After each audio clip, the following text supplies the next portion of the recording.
all confusion, all blaming other people for your mistake. You got till midnight to get rid of every poison that's hindering you, every inflexibility that's stopping you from what God is about to pour into your life. Woe be unto you if you go into another year and waste another year with the old mentality while somebody's in the hospital begging God for the opportunity that you have right now. You better. Welcome to Stephen Johnson Stocks. Back to back to back green weeks. Things are going pretty good. Made a bad error but recovered from it to end green. And it's found a formula that works. Let's just perfect discipline and size up and make money. This is week 2 of the higher priced stocks experiment, I guess. And I'm running pretty good. I mean, 2, 3, 4, 5, 6 out of 8 days green. With Twitter, I really fucked up because I cut the loss. I've been so good at cutting losses. But then I jumped back in out of anger. And ultimately, I just paid the price for it. Otherwise, it would have been kind of up somewhere around the 500 mark. And it really just makes me think that I've got to trade small and trade small to the point where I can cut the losses. I can easily cut a $50 or $100 loss, but when it flips to 200, I'm like, I don't want to cut it. So I've been just trading small, having the consistent days, making $100 a day. It's not loads of money, but it's just getting into the process of regularly making money and being green. It was really down to just not doing real due diligence. So I mean, we can see there's a lot of kind of support in the 31s area.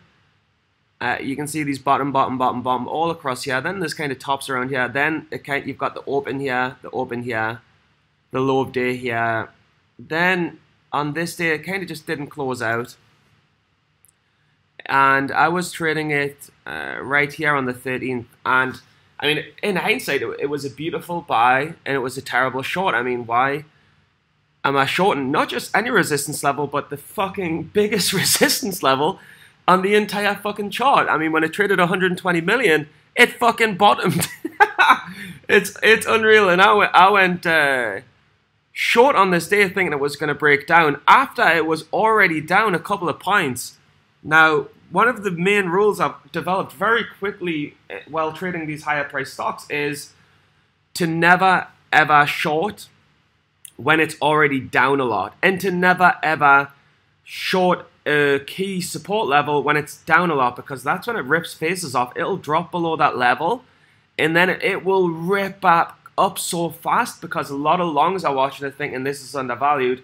A lot of shorts who have been short the day before are thinking, I have to cover this soon. And then you get fucking spastic shorts like me thinking. So obviously, I mean, I didn't totally short the 3150s. I mean, let's look at this level. This level is, yeah, 3140s. If you look on the chart, it's obviously held to the almost to the point. When you talk about higher price stocks following the rules, this really follows the rules. You've got this bottom and this higher low, which is the perfect buy signal. I shorted into this pop around VWAP, and I got stubborn and held on the way up. And I got stubborn and held up, and I really shouldn't have. And I shouldn't have shorted the VWAP, because I should have realized that when it bounces off such a key support level, there's going to be a lot of shorts, a lot of longs. It's probably going to blow through VWAP. And I mean, frankly, I just didn't check the daily properly, and I didn't realize how down it was prior, and I didn't realize how important the support level was.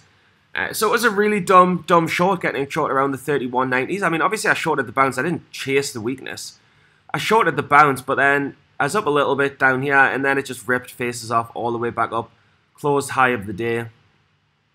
And there she wrote. And I wouldn't be surprised if it went higher the next day as well. Let's take a look.